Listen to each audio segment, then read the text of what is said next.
Morning. Morning. How many people Mhm. how many people attended last night? When I checked, it was roughly about 30 something people, almost 38, I believe, at one point in time. Okay, that's fantastic. Yeah, so today's talk is the first, second, and third logos.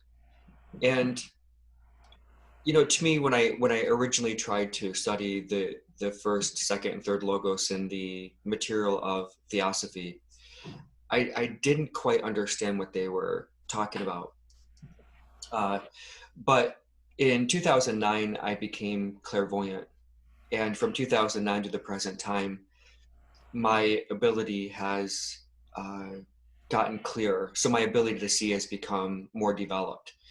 And not only has that allowed me to see the human energy field, but it's actually allowed me to see beyond that into the superphysical planes of nature to understand causation, to understand those principles and those structures that underlie the uh, the development of this system, or the development of a universe. And I think this is really where being able to see directly into the superphysical planes to understand the appearance of the logos and to understand what the logos is, and then to understand the second aspect of the logos, and finally the third.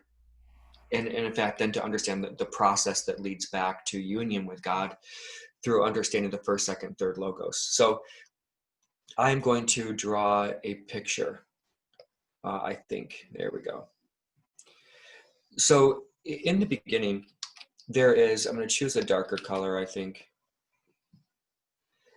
In the beginning, in the blackness of space, which is really, space is not empty. Space, in fact, is constituted of a really fine grade of matter. And so in the very beginning, there really is nothing that's visible there, because matter that's not being activated by energy or energized by energy or spirit is not easily visible clairvoyantly. For instance, I think that Ledbetter said that the appearance of, say, the astral plane is like a milky white, or like it's sort of a milky white color. If you look at it really hard, you can actually see it, but it's much easier to see the astral plane, or the material of the astral plane, if it's been incorporated into the functioning of the auric field of a human being, right? I think everybody at this point has heard that there are colors that are visible in the human auric field, right? I think that we're all familiar with that concept.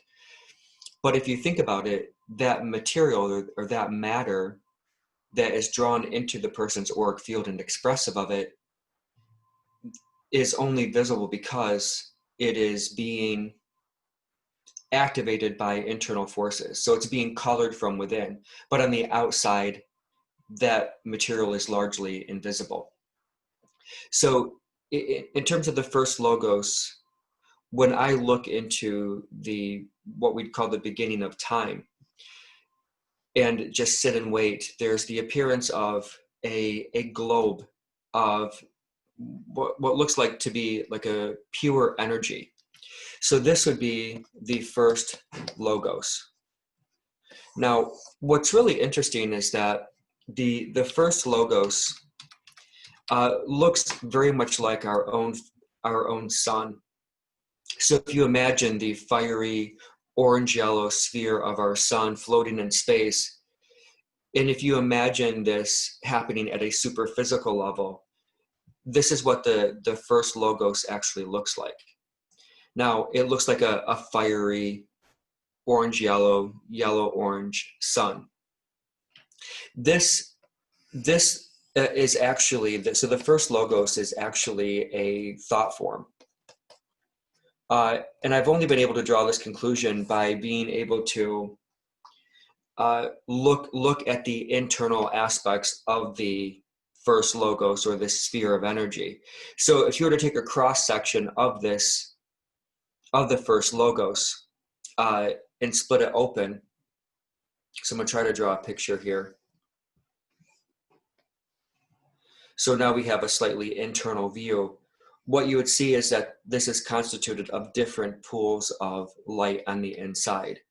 These are all thought forms. So the solar logos, or the first logos, is actually comparable to the nucleus of a cell.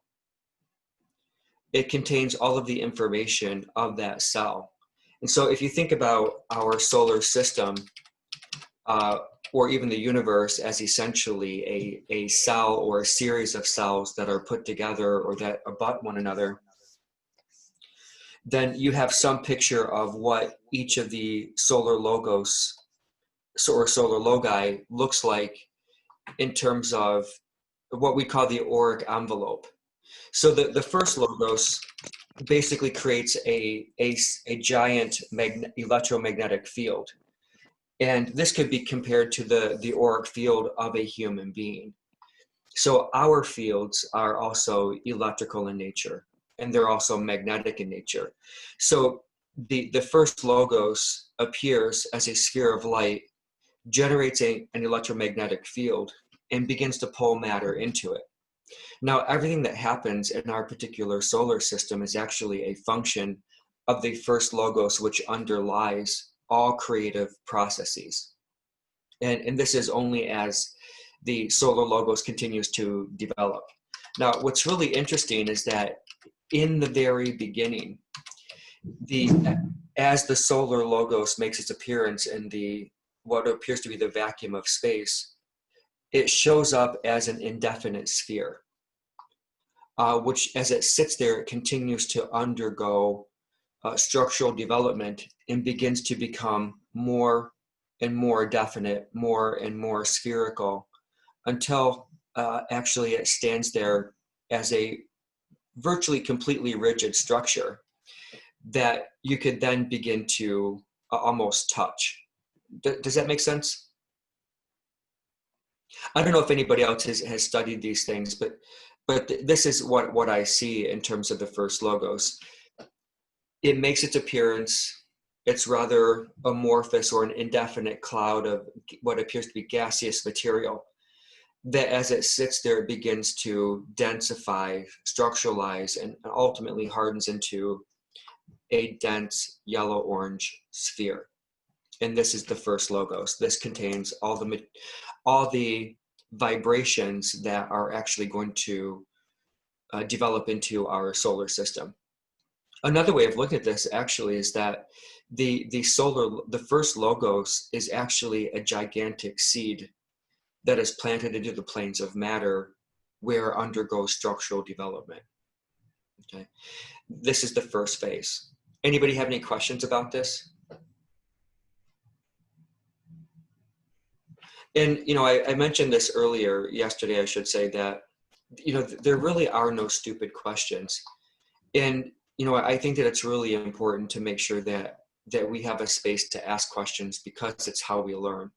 Now, go ahead. This is the beginning of consciousness with the potentiality to diverse, divide, and differentiate.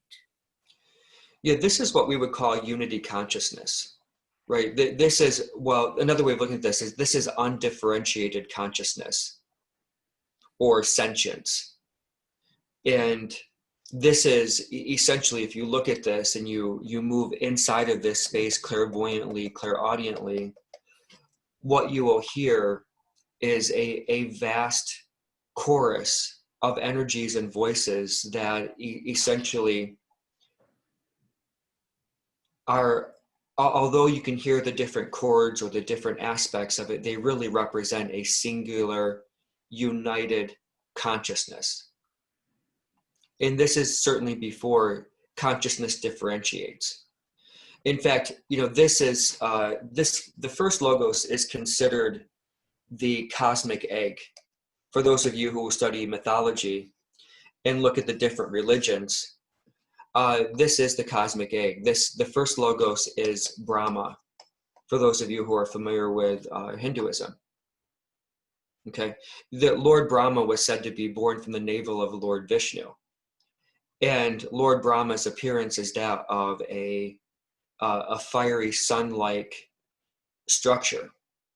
In that fiery sun-like structure is the first logos.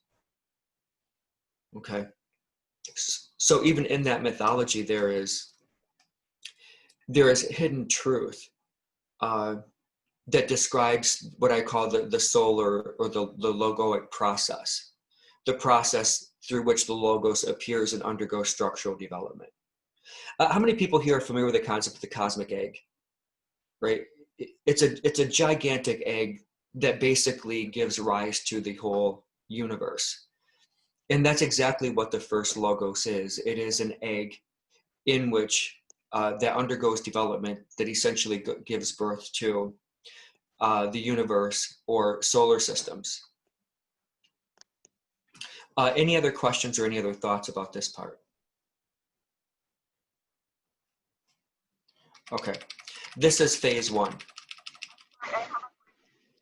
Go ahead. Try to understand that like same shape all the time or change. You know, that's a really great question. So the question, as I understand it, is it the same shape all the time? Now, the sphere is considered a sacred shape. Now, I've had an opportunity to look at the what I call the creative processes of nature over and over and over and over again. And everywhere I look, this is the pattern that repeats itself. So if you were to look beyond the structure of the logos, before it appears as a definite sphere, what you would see is essentially a ray of light. Okay, that ray of light is what we term fohat, what Madame Blavatsky referred to as fohat. Wherever this ray of light appears, it sets up an electromagnetic field in whatever matter it's located. Okay, so that electromagnetic field begins to structuralize, and then if you look at it, it begins to draw in material and ultimately forms a circle, okay, or a perfect sphere. Now, if you look at this, the solar logos is a sphere, and it basically establishes or recreates its pattern in nature. So if you look, the first formed objects in the universe are stars, which are spherical, planets, which are spherical, and moons, which are spherical. And if you look at the human energy field, ultimately it will become a sphere. Is that helpful? So on the different planes of matter, which there are many, every time you look, there's like different levels. Let me see. I'm gonna try to get rid of this. Edit. Don't see that. Eraser.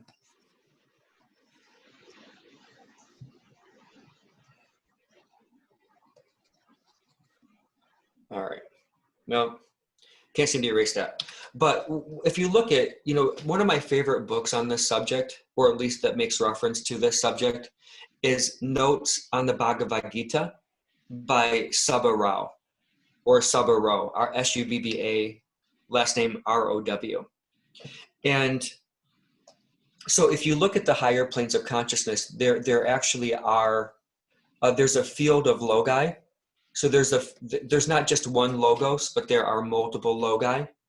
And then if you look underneath these spheres give birth to individual rays of fohat, which terminate into what we call monads.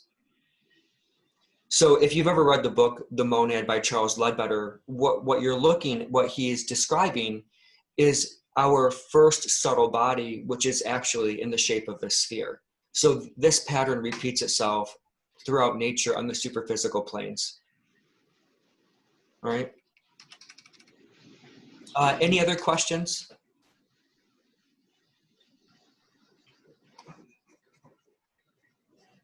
Any other thoughts or questions about this? Okay. This is not an easy subject, by the way. So as the solar logos sits there, or as the first logo sits there, there's a significant period of time that goes by where it basically, you can feel an energy inside of it mounting or growing. It eventually reaches a point of what I would call critical mass. And it then shoots forth a ray of light from itself. And that ray of light is the second logos. This ray of light is referred to in some literature as the Shakti of some of the Hindu deities. It is actually the ray of Fohat that emerges from the first logos. You know, in the secret doctrine, there's a lot of talk about Fohat, right? F-O-H-A-T. And this ray here is what I call the major ray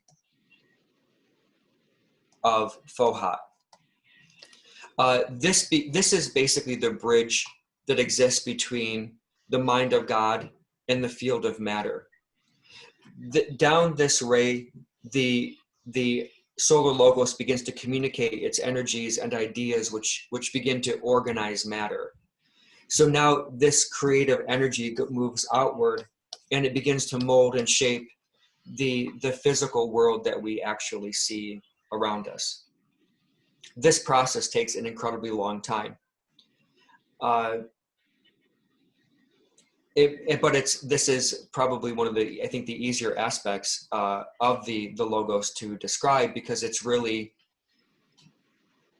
about the energy or the ideas within the solar logos, or the first logos, being able to manifest into physical reality. Any questions about this?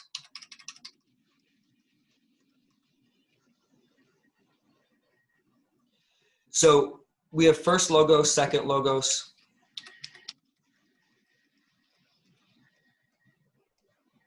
And there's a third logos. Once the field has been prepared, or once the physical plane of matter has been organized into structures like the world around us that you see, then there are these thin rays of light that are shot forth from the first logos into the planes of matter. Now, this is probably the part that I have studied the most, because everyone who comes to me, you know, you hear this thought that everybody is a ray of light of God, right? I mean, that seems to be pretty common, that we hear this idea over and over again, that everybody is a ray of light of God. Well, the reality is that each of these rays results or terminates into a line of energy that really goes down through all planes of matter. And this is your most central identity. For instance, each of these rays, if you were to look at it a slightly different way,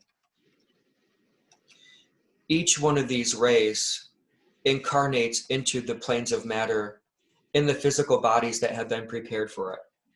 So if we look at this line of coming into the plane of matter, these are the rays that occupy rocks, minerals, plants, animals, and ultimately form the central canal of the human energy field. So in theosophical literature, we talk about how our connection to the Creator is unbreakable. And it's largely unbreakable because we are constantly in our innermost self in connection with or communion with God through this process. Now, what's really interesting is that in terms of the third logos, that when this thin ray of energy is incarnated into planes of matter, it has the appearance of a long, thin, flat, golden thread. Now, over the course of our embodiment, or the embodiment of this ray in the mineral kingdom, in the plant kingdom, in the animal kingdom, and in the human kingdom, it undergoes structural development, and this channel begins to actually widen. Now, as this channel widens, our connection to the Logos, or to God, grows until ultimately our consciousness is united with the first logos. And so then our mind becomes imbued with the mind of God. Please feel free to ask any questions about this process. To me, this is probably one of the most difficult things that I teach, because it's based upon the things that I see that are pretty far removed from our everyday existence. Is this the same cord that people call the silver cord? There is a term, the silver cord. I don't, so in most literature, this ray or this cord is referred to as the sutratma. Okay, so if you were to look into theosophical literature, or the literature of Alice Bailey, or the literature of the East, that thin ray of light is called the sutratma. Anybody familiar with that concept? The sutratma is basically it's from two words: sutra, meaning thread, and then atma, meaning self. So the sutratma is actually the thread of individuality, or the thread of selfhood that each of us is. We are each a unique self. This unique self is basically put into the planes of matter, where it's intended to undergo structural changes or evolution, right? I mean, if you look at most religions would actually argue that the purpose of creation is for us to return back to Godhead, right? Well, that process doesn't just magically happen. It's a process that results from embodiment in the planes of matter, in the bodies of minerals, plants, animals, and human beings. As that ray again is projected into the body of a rock or mineral, or a plant or animal, again, it begins to undergo structural changes. Last night we talked a little bit about the chakras. Part of the structural changes of the sutratma is actually the development of the chakras. And we're going to talk about that this afternoon. But, not everybody is born with their chakras open. That's a process that happens through evolution. Okay. Crystal, Yeah. this ray of light, is it any way related to the antakarana? Yeah, that's a great question. Okay, so I'm going to get rid of this information here, and we're going to take a look at that. So there are some people who argue that the antakarana, the antakarana is normally thought of as, can everybody see this, or should I go with a thicker line? So the antakarana is normally thought of the section of the central channel that exists above the head of a human being, right? Would you agree with that, Triet? That normally this portion of the central channel is what is thought of as the antakarana. And there's all this talk about building the antakarana. But the reality is that the whole central thread, again, the sutratma, is essentially a line of communication between us and spirit, us and God. Now, the purpose of evolution is to essentially incarnate God into the planes of matter. Well, that means that we have to somehow widen this channel. So as the channel undergoes structural evolution or structural changes, it begins to widen. Okay. In fact, in some of the literature of Charles Ledbetter and Blavatsky, she basically states that the central channel undergoes widening. Okay. Now, so the widened central channel, right? So now we have a primary channel that's a sutratma, and then we have an auxiliary channel that is built around it over the course of millennia. That whole tube is actually the antakarana. Okay. Now, is that helpful, Triet? Yes, that's very helpful. Thank you. you know, normally we think of this portion above the head as the antecarana for one reason alone, and that's because we've already largely built the central channel that exists in the physical body. So if you were to clairvoyantly look at a person, if you were to look into their central channel, you would actually see a well-developed central channel, okay? But if you look above the head, above the central channel, you're not going to see any real structural development. So through the practices of meditation, contemplation, spiritual study, spiritual practice, you begin to see light here in the central channel. And so these structures begin to develop, which creates a bridge between what I call the primary antecarana and the secondary antecarana. Okay, the primary antecarana is the one that the tube that we develop through physical existence. The secondary antecarana is the one that the part that we develop through our spiritual existence. But if you look at people collectively, what you'll see is that the tube of light from the head upward is only marginally developed at this time. Okay, is that helpful? Yes. Any questions about this? You know, again, any questions are okay. In fact, I prefer to teach through questions because I think that they're just easier. Yeah, Cristo, can you comment a little bit on this forehead? Yes. You know, forehead, basically Blavatsky says that forehead is the basis of all energetic transformation in the universe. And that is a fact. So the logos itself, as a sphere of light, or what we're going to call latent energy, cannot of itself act because it's basically a pool of energy. When the first ray of Fohat erupts from this, it is now the creative agency of the solar logos. So this is termed Fohat. This begins the creation of the universe or the solar system. So Fohat basically it's electrical, it's magnetic, it creates gravity, light, heat. All of these things are a function of that ray of Fohat that emanate as the second logos.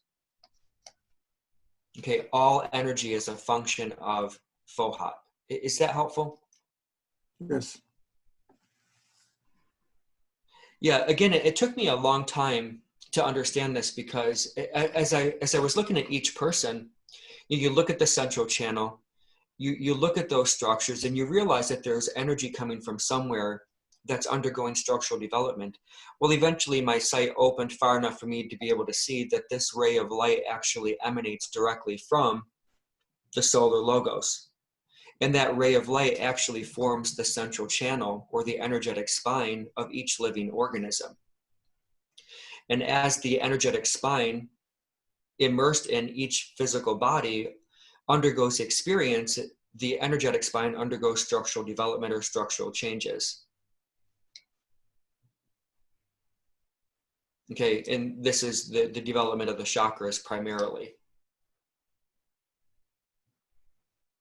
But if you think of planets, for instance, planets also, their magnetic axis is a function of Fohat. All planets start first by having a ray of Fohat appear. Then they begin to pull in matter from the surrounding environment, which eventually constitutes a sphere. So then that axis, you know, because it's pulling matter into it, because of its magnetic nature, it creates that dense core of energy, which then is like a molten core because there's heat there. So now there's heat through friction. Now there's also the electrical aspect of it. In terms of like the sun, there is light, or in terms of the other planet as well, if you were to remove the outer crust, you'd have a core of light that would appear. So Foha is light, heat, electricity, gravity, magnetism, etc. And all of these are functions of Foha. So it's really like a creative engine that drives evolution. This is the energy that underlies all structural or energetic changes that we encounter or see in the world. Crisco, I have another question. I'm still having difficulty understanding this first logo, because we talk about the first logo as an entity that you say cosmic, right? Is it the universe? We talk about the solar. At what hierarchy or what level are we talking about here? The entire universe? So there are different levels of what I'm going to call manifestation. All right. So if we look, I'm going to try to find a way of explaining this. So what we call the logos is essentially one of many. Okay. In my opinion, every solar system has its own unique logos behind it. Okay, so if you were to look at the field of matter, and Sabha Rao in his book Notes on the Bhagavad Gita says that there are likely myriads of logi. So there are myriads of first logos. So I compare these to seeds. So if you look at the field of the logos, basically what you would see is a field of spheres. Now, like I said, these spheres at a superphysical level, they begin to pull matter into them, and so they generate movement, light, heat, energy, and they also reproduce their basic form. So now, when you have a logos, now you also have the appearance of planets. So a unique solar system forms around it. And this represents what I think Alice Bailey and some of the other Theosophists refer to as a ring pass knot. So this is its own specific, unique vibrational frequency of a system of development that exists as a result of a unique underlying consciousness. Okay. So the idea is it an entity?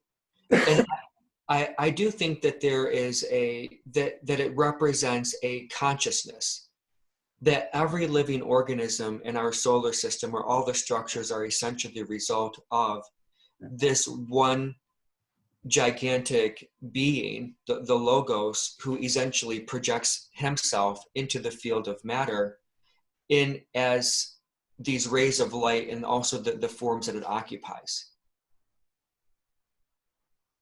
Is that helpful, Triya? Yes, it answered what I was inquiring about. Now, my next question is, so each individual's, in Theosophy, you say that each one of us will evolve so that we will eventually become a logo, right? So is that be above that, above the first logo, is there something above that? Because if the logo itself is evolving as well, I would expect there's something above that first. Yeah, no, that is true. So what happens is that in investigating the planes of matter and investigating the creative process, there seems to be the appearance of another, what I would call the primordial sphere. This sphere gives birth to rays as well. Now, these rays, as they pass through the logoic plane, they form spheres of light that become the logi. These logi then in turn become monads. So if you can trace basically these lines of energy up through to arrive at a single source. That is true. But it's hard to quantify some of these things at that level because there's not really much literature on them. And so all of my studies are kind of, I consider them almost vain studies because they don't really result in anything. I can't really say to somebody, oh, by the way, did you see that? Isn't that amazing that sphere of light then breaks down into these other spheres of light? I can't confirm with other people that these things that I see at that level to really make those investigations worthwhile. Does that make sense? Yes. Yeah, I would just I would just want to verify that there is a hierarchical structure to all of this.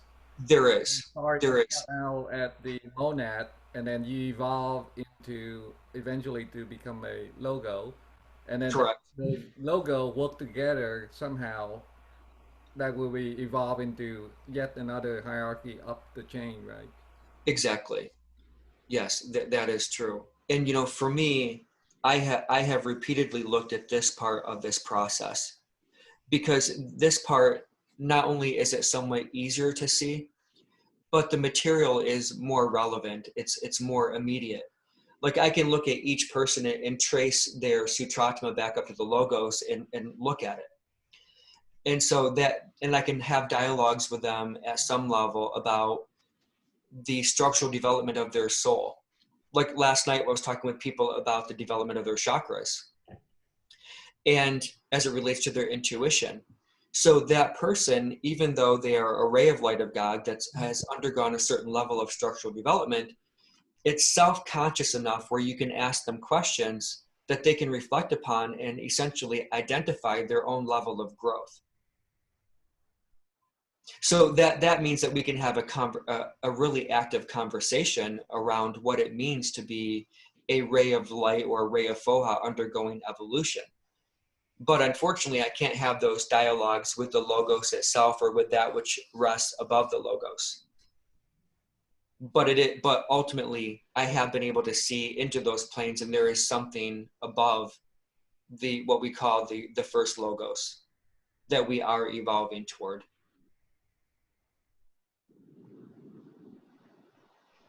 Is that helpful, Tria? Yes, perfect.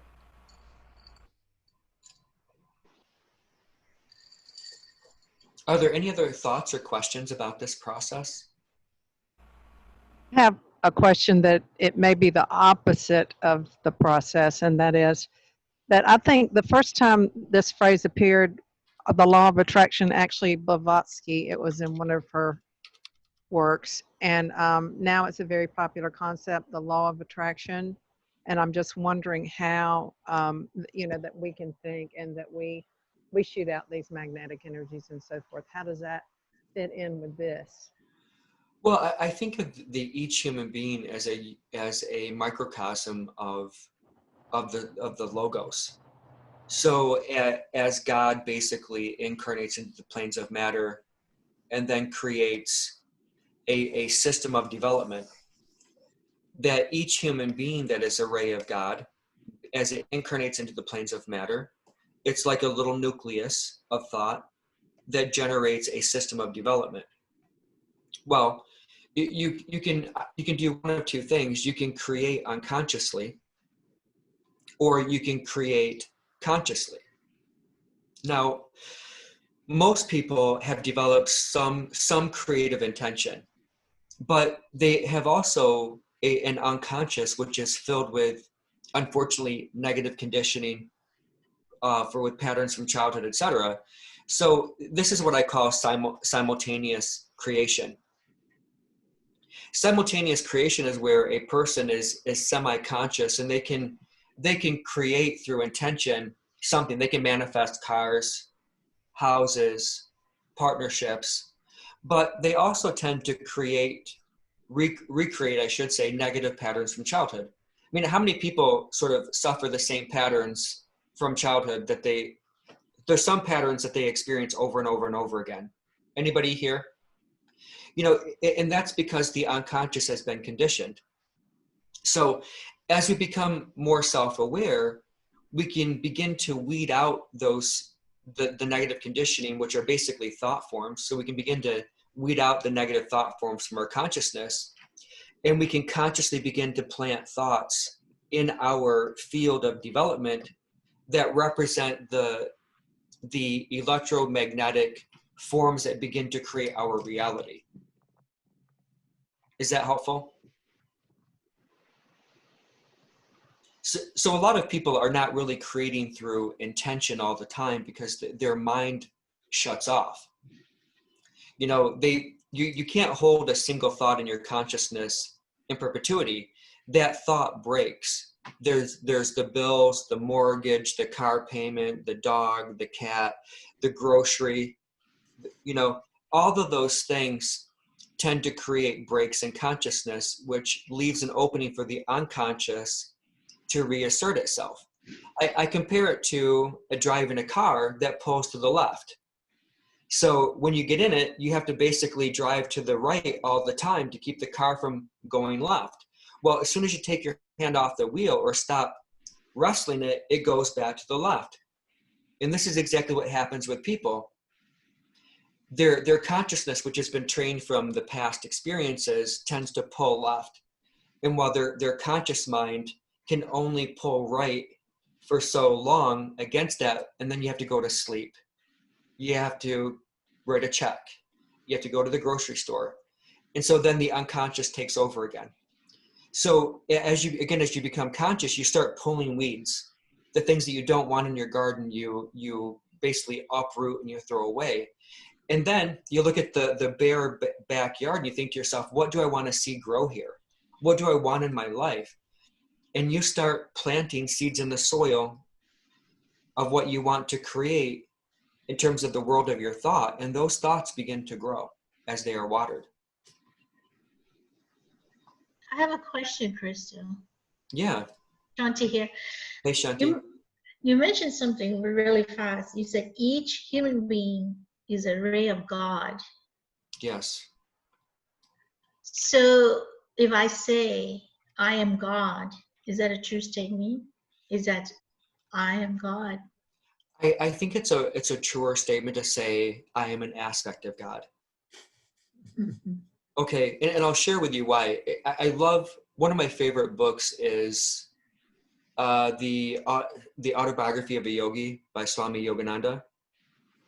You know, the story is that he's out traveling and he meets this sannyasin who basically tells Yogananda, he said, I am God. And Yogananda starts laughing. You know, and Yogananda starts, and the guy's like, well, what are you laughing at? He's like, well, if you're God, I thought you'd be bigger. You know, and so, you know, we are certainly an aspect of God. Well, the only reason I ask is because in conversations with God, I think God says, yeah, you know, you are, and he was having a conversation with the author, right? And he says, yeah, it's we were all taught to believe otherwise. It's another conditioning or a belief system, right? You know, I think of human beings as being gods in the making. You know, it's kind of like, you know, this is my universal symbol of an adult human being. Okay. And this is my symbol of a human child. Okay. So if this 2-year-old says to you, I am a man, or I am a woman, is that a true statement? No. No, not really. And so what you would say to that child is that, well, you're not a man right now, but you will become a man. Right now, you're a boy or you're a girl, which is a young man or a young woman. But as you continue to grow and as you continue to evolve, you will become a man or you will become a woman, and explain, you know, what that means. So in the same way, you know, the logos undergoes development over time. So in terms of the ancient Egyptian religion, the solar logos, or the first logos, would be considered the god Ra, you know, which essentially is identified as a child. And then that child grows into another stage of development, which is, I think, Ra Herekte, which is Ra as a middle-aged man. And then Ra Herekte becomes Atum, which is another word for finish or complete. So, you know, even in terms of the Egyptian religion, they recognize that the logos is undergoing development over time. You know, and so we mimicking or mirroring the structural changes that the logos undergoes, we also undergo development over time. So I think it's more appropriate to say that we are gods in the making, or that we are demigods. Certainly we have creative potential, but we don't have the full creative potential at this moment of the logos. Thank you. You're welcome. Crisco, I have another question. We have earlier, you mentioned about the first logo, the physical manifestation is equivalent to the planets that are in the solar system. So the first logo, the physical manifestation to me is essentially the solar system. Mm-hmm. Now, is there a physical manifestation that we can pair with the second logo and the third logo? Let's go back. Yeah, Tria. So this is what I want to say to you. And you can unmute so you and I can have a dialogue. Is that okay? Yes, go ahead. So there is the law of correspondences, right? Yes. The law of correspondences states that basically as above, so below, or that the energetic processes are mirrored in the physical processes of nature. So one of the things that the law of correspondences results in from the logos is that virtually all living organisms are born from eggs. All living organisms are basically born from eggs. Okay? Even the yolk sac around a baby represents a type of egg. Okay? So if you look at this, if nature basically procreates through the creation of these eggs, which are symbolic of the first logos. Now, within that egg, the embryonic form germinates and essentially emerges, right? Now, if we take this and we take the idea of the first logos and we project it into the plant kingdom, what are the equivalent of eggs in the plant kingdom? The planet. In the plant kingdom. So we're talking about seeds. Seeds. Yeah. Right? Seeds. So Okay. seeds are essentially the counterparts of eggs.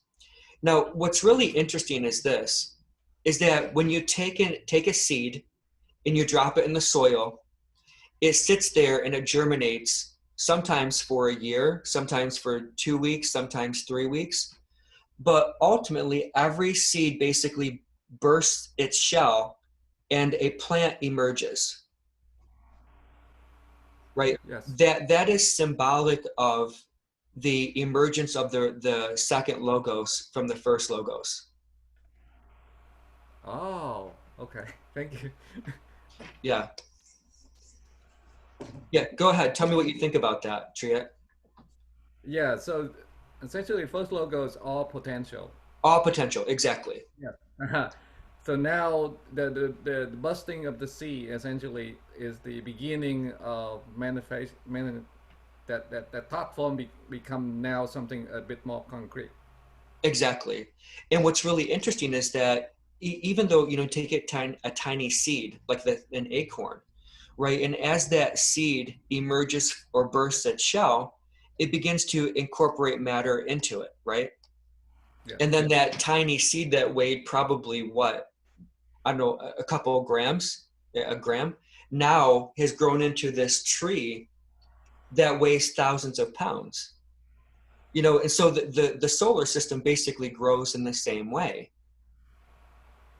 That it starts from a single seed, and then as it bursts its shell, the vibrations get stronger and it begins to incorporate more and more material into it.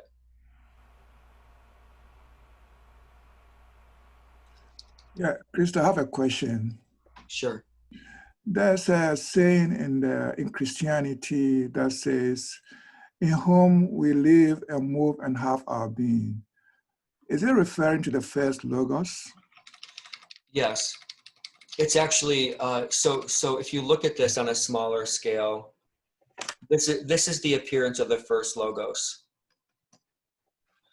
And then the second logos is the emergence of the ray of Fohat. this actually creates a gigantic field of matter.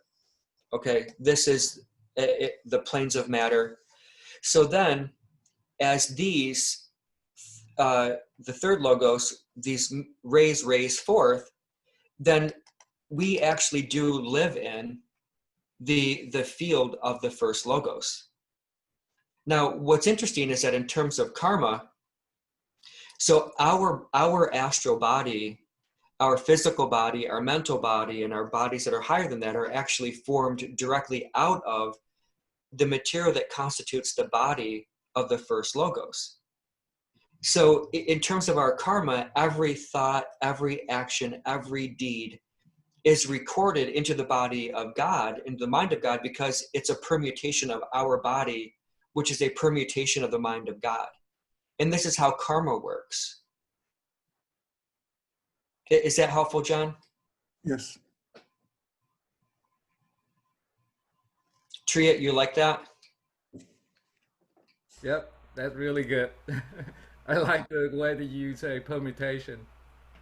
Yeah, every fluctuation of our auric field is a fluctuation of the material that comprises the body of God. And these permutations are recognized in the mind of God, and they're recorded there. And this is exactly where karma originates from. Because, you know, you can lie to another human being, you can mislead them, but you can't lie to God. You can't mislead God, because the psychological and emotional fact is recorded in the consciousness of God. So that there's in Theosophy, there's concept of the three atoms that get Yes. recorded for each monad. So how did that play into this first and second and third logo? You know, I think that they would be a function of the third aspect, but frankly, I have tried to look for the permanent atoms, and I've not been able to see them directly. So it's something that I've not yet been able to see or study firsthand. But when you ask the question, that they have to be a function of the third logos. Thank you. You're welcome. Any other thoughts or questions?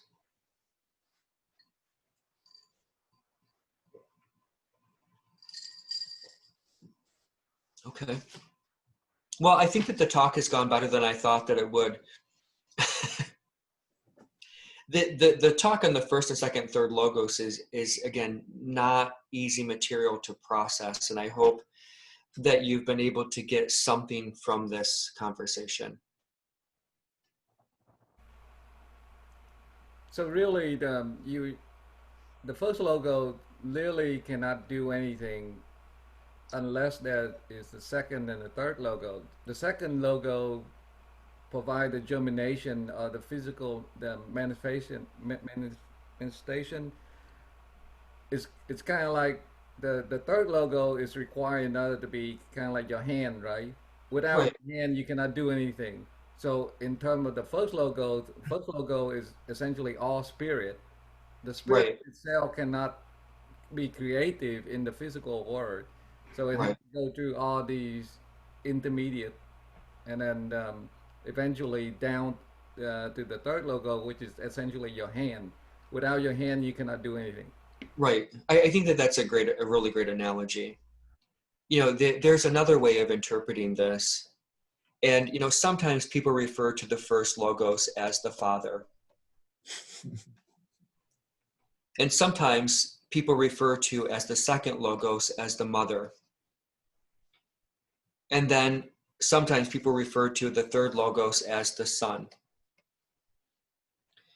And this is really the Father is the sentience, the consciousness.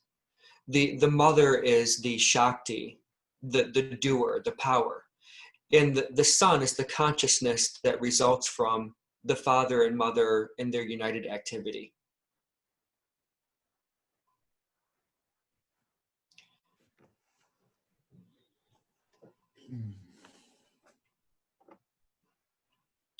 Any other thoughts, questions? This is Ann. I've got a question. So let's see. You just got this three thing. So you use the word God a lot. This may be rehashing the question that Tree had asked, or maybe it was John, but what is is that the before is God, what you're describing as the before this first, second, third logos, or what are you describing God as? Well, God, if you look at theosophical literature, the logos is referred to as God, because the logos is the speech of God, right? Logos, I think, means speech. So if you look at the Latin, we have logos. Well, logos, I think, is Greek, which means speech. And then you have the word verbum, which also means speak. So the logos is actually that which is spoken. So that's why I see it as a type of a thought form, because it's something that is spoken forth. But the intentionality behind it is to create something specific in the planes of matter. So I think that the reason that it's considered God is because God cannot be divorced from God's thought forms.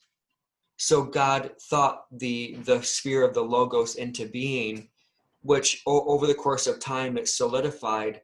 Then as it sat there and germinated, God finally projected itself into the planes of matter and organized them according to God's will. Well, in Jewish, when God comes into being in the Old Testament, the word for God is actually not a noun; it is a verb, and Go so ahead. it sounds like what you're describing is that God is a verb, not a noun. It's a dynamism. It's a movement. It's a creation. Well, I think it's really difficult to really separate these into phases. So to me, I think of the first logos as latent potential.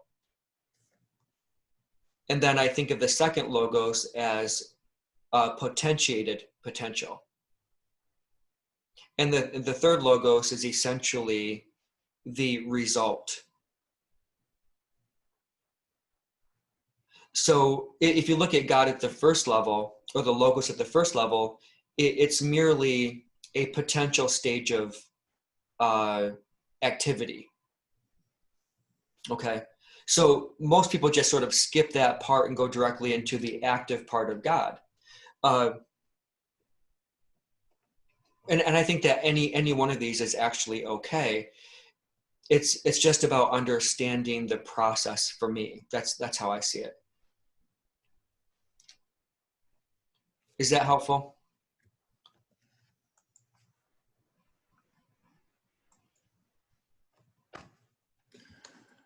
So, Cristo, I have another question in respect to what we have in the Bible. Yeah. They say that in the beginning, in the beginning was the Word, and the Word was God, and the Word, no, let me start. In the beginning was the Word, and the Word was with God, and the Word was God. So how does it relate to the three logi? I mean, Well, I think that, how I see it is that in the beginning, the first logos is certainly the Word of God. Okay. And this is the potential, you could say that it's the unspoken Word of God. The second logos would actually be the spoken Word of God. Okay. And then the third logos would be the completed thought of God.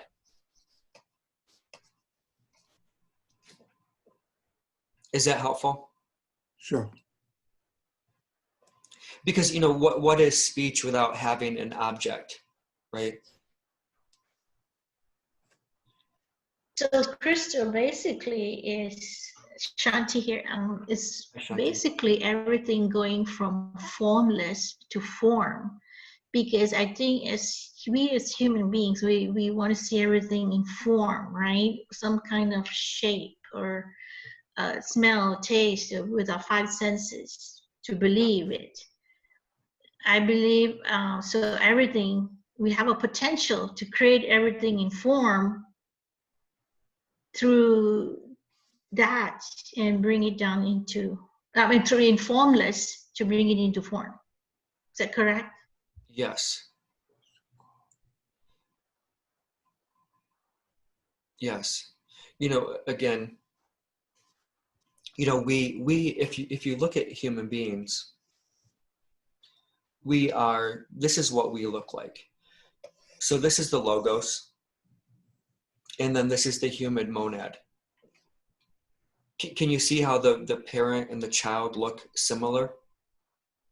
Right? One is just a smaller version than the other.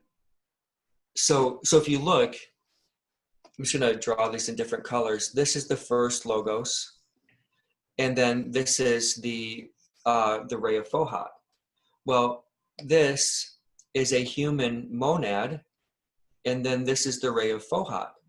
So here you have a smaller version of the logos, the first and second logos.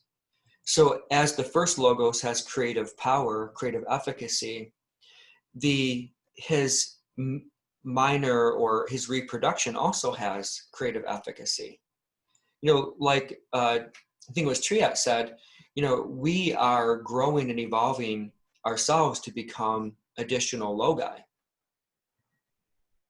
And in the meanwhile, we grow through basically using our creative powers to create a world.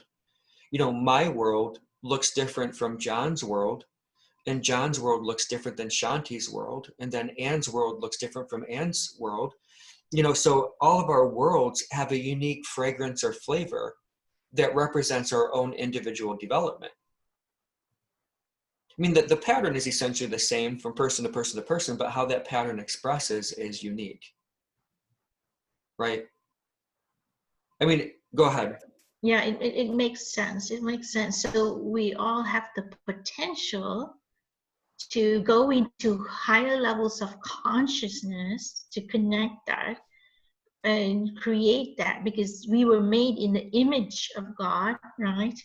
And Right. the only way God could experience what it is, I mean, he had to, God is God. I mean, he created everything, right? And so to experience what, I mean, he created us with this, in this world of duality, so we can experience and explore and expand, so we can express ourselves in his image. Right. And if you look at this, I guess we are built in the image of God. And while we may not have the same creative potential that God has right now, that as we continue to grow and evolve, that creative potential will also grow and evolve.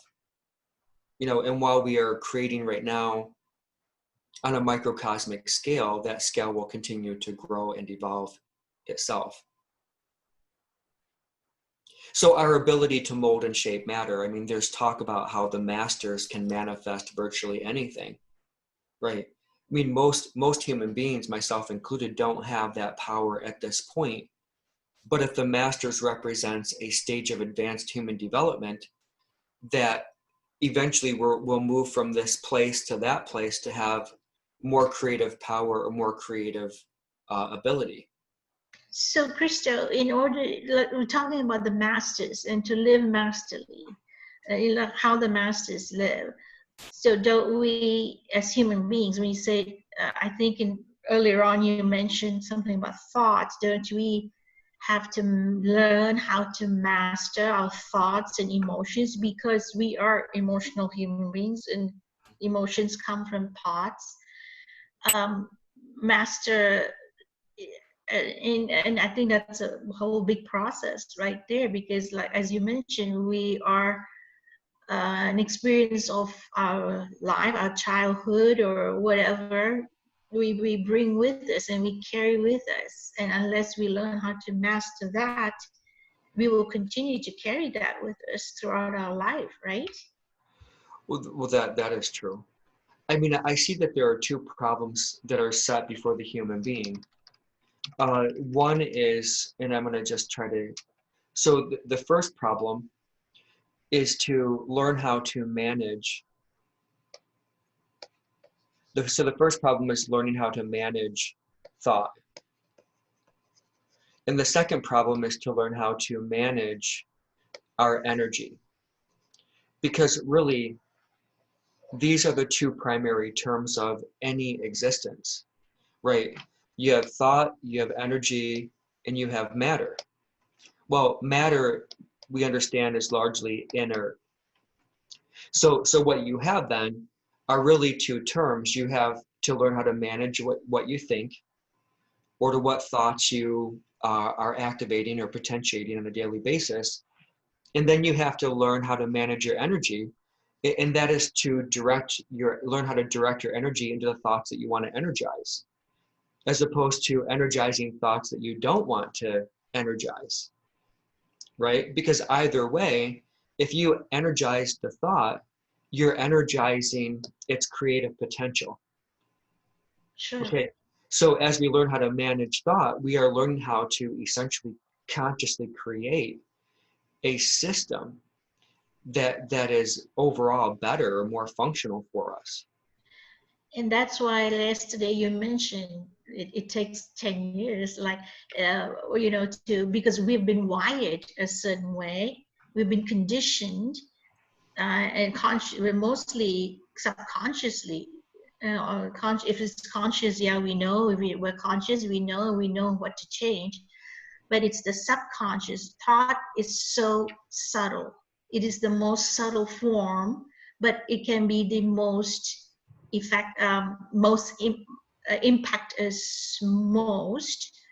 And then words are a little more, then come the words, and then action is what, because we act from our thoughts, right? So we don't go back to the root of it, which is, Right. we don't become conscious of the unconscious thoughts that we're carrying, and manage that or change or whatever it is, and kind of neutralize all the emotions that go with it. Then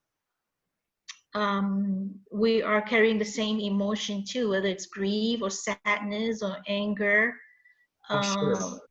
our life, right? Well, I think it's true. I mean, basically, what happens, I see that each human being represents a plot of matter, a plot of earth. Okay, and unfortunately, around you, you have people who plant things in your garden, right? And people throw all kinds of things into your reality. So, by the time you reach an age of maturity or consciousness, you have things that are growing in your backyard or in your plot of earth that you don't want among the things that you do want. And those are the weeds. Yeah, this I think of as the tares that are sown among the wheat. That in terms of the biblical analogies, you have basically people who planted tares unknowingly, or thorns or thistles among the wheat. And so you have to go through this process of elimination. Well, I don't want this, I don't want this, I don't want that, and yet here they are growing in my backyard. But I do want this, and I do want this, and this, I don't really want that, even though it's a decent thought, I don't want it, right? So yeah, go ahead. So you begin to eliminate from your, what I call your system of development, things that are inconsistent with your growth and development. So I believe that, okay, Cristo, so instead of using I don't want, because sometimes we don't have control of what we want and we don't want. I mean, we only can control control our emotions, our thoughts. Sometimes there are things that are thrown at us that we don't want, like you lose a job, right? It's not something you want, but whether it's want or don't want, taking a look at it from a different perspective. So changing your thought about it, changing your perspective. So this came into my backyard. Okay, so what am I going to do about it, right? Am I going to get angry? Am I going to get sad? Am I going to get anxious? Am I going to get worried? Or, okay, let's look what's possible for me, what it is, right? And I use the same analogy. I like the word when you use the garden and sowing. It's the same thing like in your mind, right? Your mind is like a garden. What do you sow? What do you plant in there? What do you want to remove it? And so I don't know. Do you agree with that? I mean, Well, we don't. I think that sometimes, I work with people in terms of, it's basically, and it's a type of psychology every day. And so I've been doing this for around 10 to 12 years. So sometimes I think it's really important to perform an inventory, right? And I think that really what happens is that when we take an inventory, we look around and we make an assessment of things that we do want and the things that we don't want. Now, I primarily think in terms of beliefs and belief systems, because this is how the world works. Right. We navigate the world through beliefs and belief systems. True. I So, agree. so if we take an inventory of our beliefs and our belief systems, that we can actually weed out beliefs that we don't want anymore. Sure. And I think this is a part of this is probably one of the most valuable things that we can do for our own growth and evolution. Absolutely. Yeah. Because if we are put here to grow and evolve, and our beliefs are creating pain states. So which, basically, I'm sorry to interrupt. which they sometimes do, right? Then removing those beliefs that cause the pain states, because pain is merely a symbol of the fact that we are no longer growing or evolving. Okay, go ahead. There's so many belief systems, again, that were so instilled in us, whether consciously or unconsciously, through our childhood, from parents, society, culture, tradition. Oh, that's true. And as kids, especially between the age of 0 and 7, we absorb things before our own mind is developed, and we just take in without even questioning. That's so true. Until we come to some point in our lives and we start questioning, does this belief still hold true for me? Is it still beneficial? Is it working? And to be able to let go of that belief and to create a new belief that is more empowering for ourselves, right? Well, this is the way I look at it. It's not that you have to perform like a complete inventory. What I would probably do is just ask the question, where am I in pain in my life? Psychological pain and emotional pain, because that would indicate to me that there's some belief or belief system in the way, causing an obstruction of the flow of energy through your life. And so, you don't have to remove the belief system that, all the belief systems from childhood, only the ones that are causing pain or a blockage or of energy through your life. Oh, sure. I didn't mean all, but I think the question I would ask is, where am I holding myself in lack, limitation, and separation? Hold on one second, okay?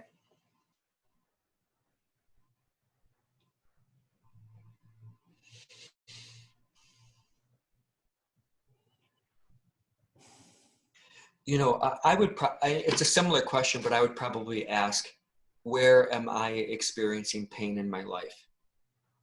Psychological pain, emotional pain, spiritual pain. I think it's the same question, just asked differently. Okay, and I think that it's a really important question, because pain is an indicator that something is wrong, right? And since I work with people, 3 to 5 clients a day, what I know is that pain indicates a desire that has been impeded, right? A goal that's been impeded, a desire, a drive that is not allowed to express itself. Okay. So I would look at those things because I think that they're important to the individual. And each one of us here can ask the question of, where am I in pain? And another way of asking that question is, where is my creative ability not being exercised fully or appropriately for me, right? Where am I having trouble manifesting the thing that I want? That's where I'm in pain. And also maybe when you say, like you said, everything's energy, how to manage our energy. Where am I allowing my energy to be sucked out of me, right? What's taking a lot of energy out of me? That's, or, we give away our energy quite freely. And Well, I think that we're conditioned to, because that's how the tribe operates. There's a certain demand on our energy to contribute our energy to tribal purposes or tribal ends. Well, there reaches a point where the demand on our energy does not have a significant return. So now we're just giving energy without any return on it. And we can't exist in that state. Does that make sense? of course, and so it's learning how to replenish ourselves, replenish whatever tool or technique you may use to replenish your, like filling your cup before your cup gets empty and dried out, right? Well, I think that all of us have certain needs that we need to have fulfilled to be satisfied. And those needs are different for every person. So if you look at us as a microcosmic image or version of our Creator, well, if you think about it, each one of us has a goal or a desire that we seek to manifest. I mean, if you were to ask 100 people the same question, each person, if they were honest, would give you a different answer. The reality that I want is X, or I want X, or I want this, and I want that. Well, we all have this image in our consciousness that we are trying to build or construct over the course of our lifetime with some greater or lesser success, right? So the goal is to remove enough of our obstacles, whether it's past family conditioning, our own negative assumptions, to eliminate those things, to be able to create that world, no matter what it looks like to other people, as long as it fits our identity or is expressive of our identity. Yeah, Cristo, I'd like to ask you, we hear about this expanding universe. How does it relate to the Logi? What was the first thing? The expanding universe. Expanded universe. How does it relate to the Logi?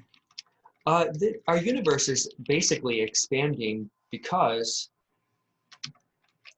so I wish there was a fast way of getting rid of this data. Give me a second.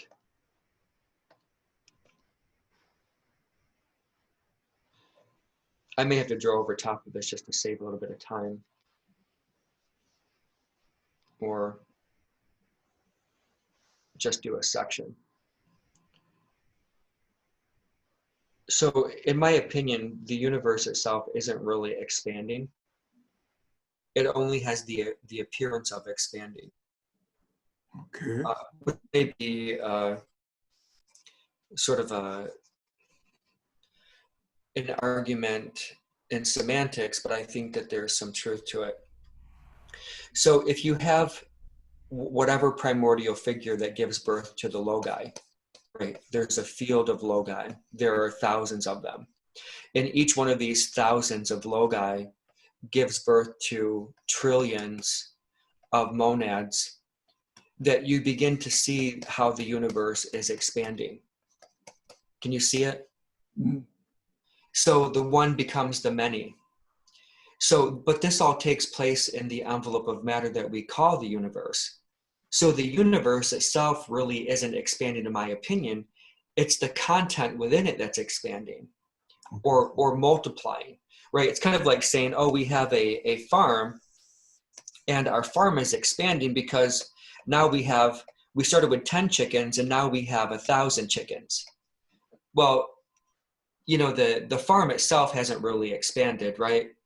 But the number of chickens within it has multiplied significantly, which gives the appearance of expansion.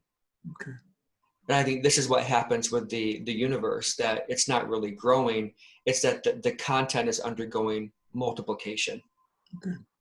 All right.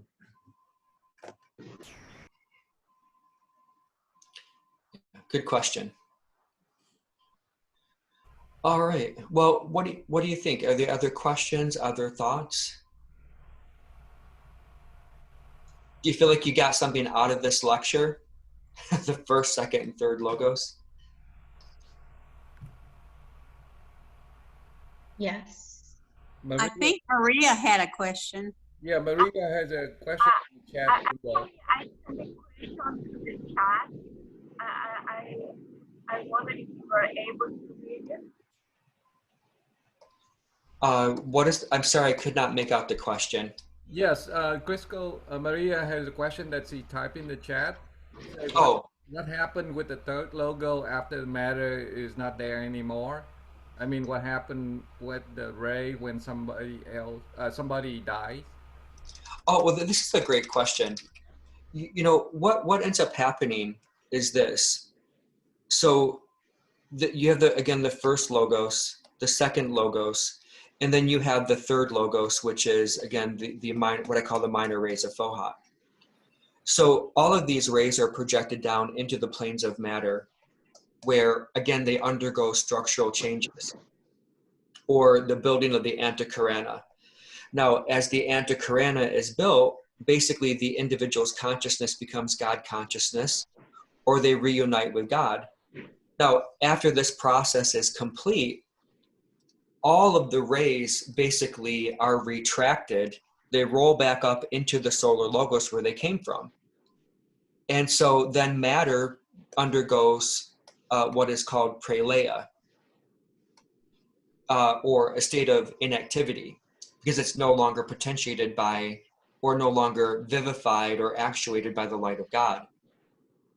So, you know, when somebody dies in the meanwhile, that ray of light basically sits out there and waits for another incarnation to happen. This would be like the period of life between lives. So it's not like the ray is rolled up every time you die. Instead, what happens is that it sits there and it undergoes processing and ultimately is born again into another body. Is that helpful? Where does it sit? You said sits there. Where is there? There is in the field of matter. So, you know, another thing that is symbolic of the logoic process is this. You know, we use the analogy of bulbs. We use the analogy of seeds. We use the analogy of eggs, but we can also use the analogy of a bulb, right? So that bulb sits there under the ground, and so it sends forth a shoot during the springtime, right? That plant lives or undergoes structural development, and then this part dies, right? But you're still left with the bulb. So the bulb sits there in the field of matter, and then next spring, the same thing happens. There's a shoot that goes forth, and another plant emerges. I mean, it's the same variety of plant, but it still undergoes structural development or changes. So this is basically, go ahead. Okay, so the gray of light that sits there waiting, does it wait? Is it assigned to a soul? So does it wait for the reincarnation of the same energy, or is it just out there for in a round robin? From what I have seen myself, it sits there and waits for another opportunity, and it basically begins where it left off in many, many ways.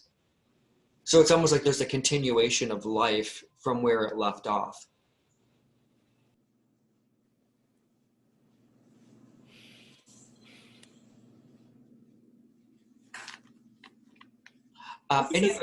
Go ahead.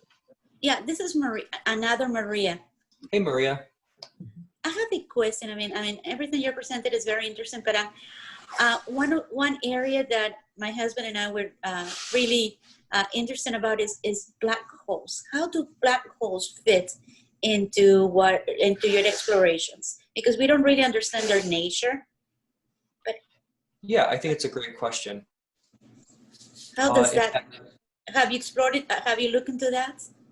I Because have. that's one area of physics that we don't understand. Yeah, and I think that black holes are essentially, let me share this with you.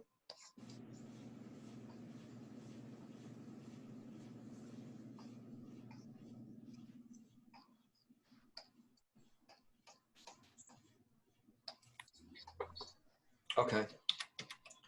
So a black hole, if you look at it, because they have been able to sort of create maps of them, is that if you were to look at it clairvoyantly, what you would see is actually a huge vortice.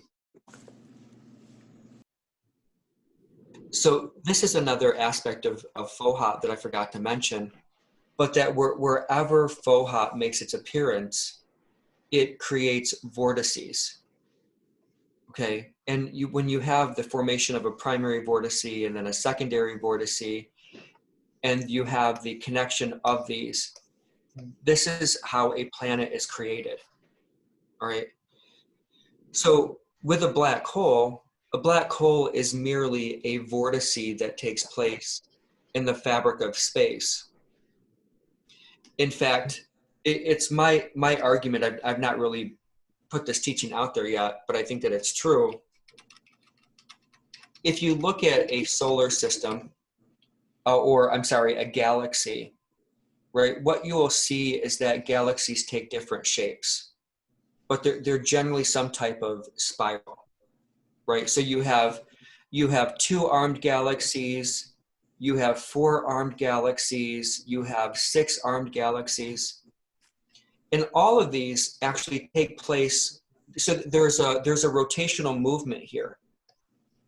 Okay, and if you were to look clairvoyantly underneath, though, what you would see is that there is actually a black hole that sits under every galaxy. Now, Okay. sometimes that black hole is in a state of expression, and then sometimes it's in a state of withdrawal. When it's in a state of withdrawal, this is a new term for me, and I've not actually worked out a good language for it. But when it's no longer expressive, it begins to suck in all the things that were around it, and it begins to break them down. Okay, and when you say that it's expressing, what do you mean? I mean that a galaxy is nothing more than the outward expression of a black hole. Okay. Like a source. So yes, exactly. A black hole is merely a gigantic chakra in the body of God, in my opinion. Okay. Okay. Thank you, Christus. You're welcome. I hope that's helpful. Yes, thank you so much. You're welcome. Any other thoughts or questions?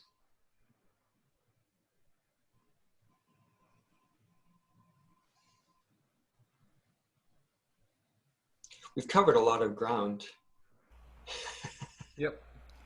So we coming up to our time at 11:45. So if there's no other question, I'd like to go ahead and thank you, Crisco, for presenting this topic. It has been wonderful. Learned lots of stuff this morning. So Thank you for it. I appreciate that. Thank you. So we will resume at 1:15 today, and hope to see everyone dial back in at 1:15. Is that approximately 1 hour from now? Hour and a half. Hour and a half. Yes. 1.5 hours. So it will be my 2:15. Yes. That's Yes. Okay, great.